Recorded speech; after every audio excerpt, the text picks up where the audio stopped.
and these weak and deprived and impoverished people who formed a catalyst that changed the history.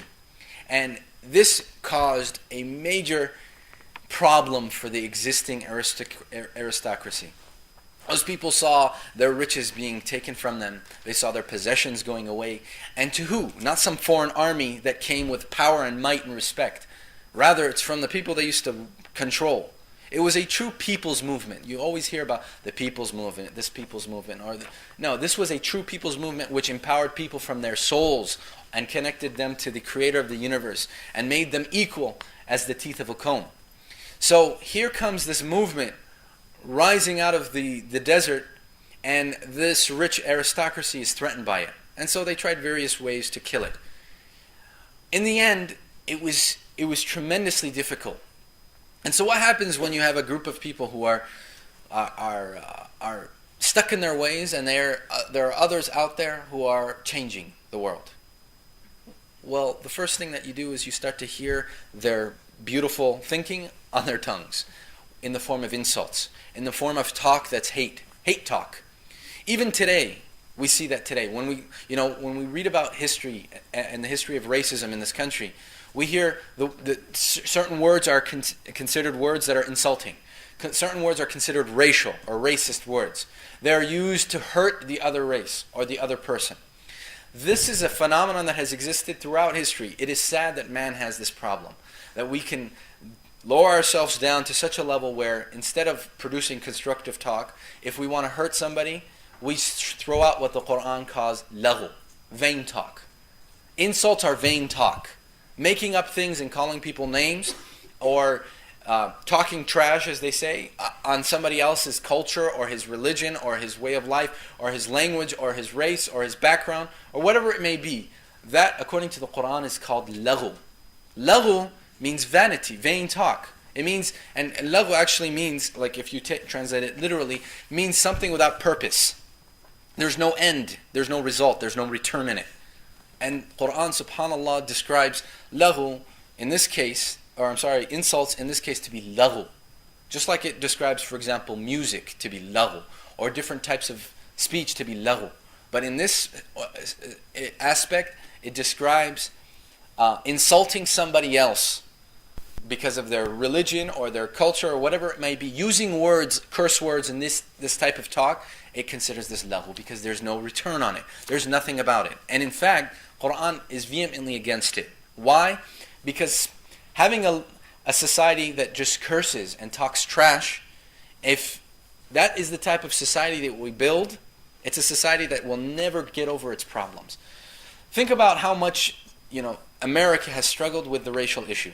Because one, the blacks were treated like slaves for 400 years in this country. That in itself caused the same stuff that caused the hatred for the Muslims back then. The ownership and the deprivation of a group. And these people rose up and they started to take back their rights. What does that do? When these African Americans start to take back their rights and they start to demand their rights, and it starts to take away from the power and the economic base of those people who captivated them before, owned them before, what happens? It comes out in the form of racism, and you hear it left and right. Different forms of racism, different forms of vain talk that feed no positive effect to this country. Until this day, after the civil rights movement, after the right to vote, after all these racial integration, all that stuff, we still live with a huge amount of racism in this country, the melting pot of the world. In fact, it's getting worse. Because if it's not the turn of the African American, it's the turn of the Hispanics. If it's not their turn, it's our turn.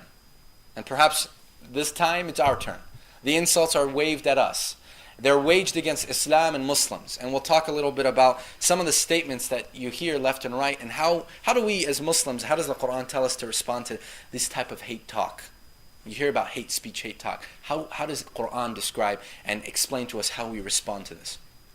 And it empowers us to rise above the insults, to rise above that talk.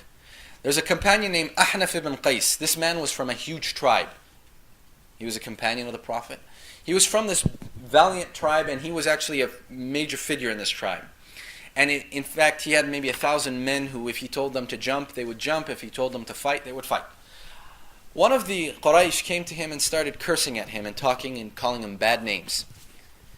And he just ignored him.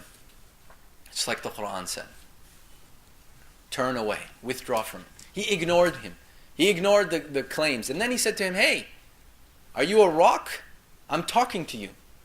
He says, I know you're talking to me and I'm withdrawing from you. أعرض عنك. Now that's what the ayah told him to do. Taking that example is huge. Why? Because this man has power. This man has strength. This man can respond.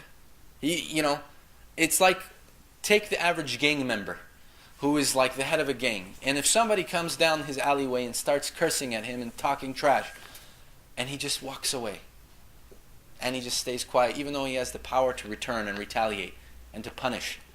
That's power.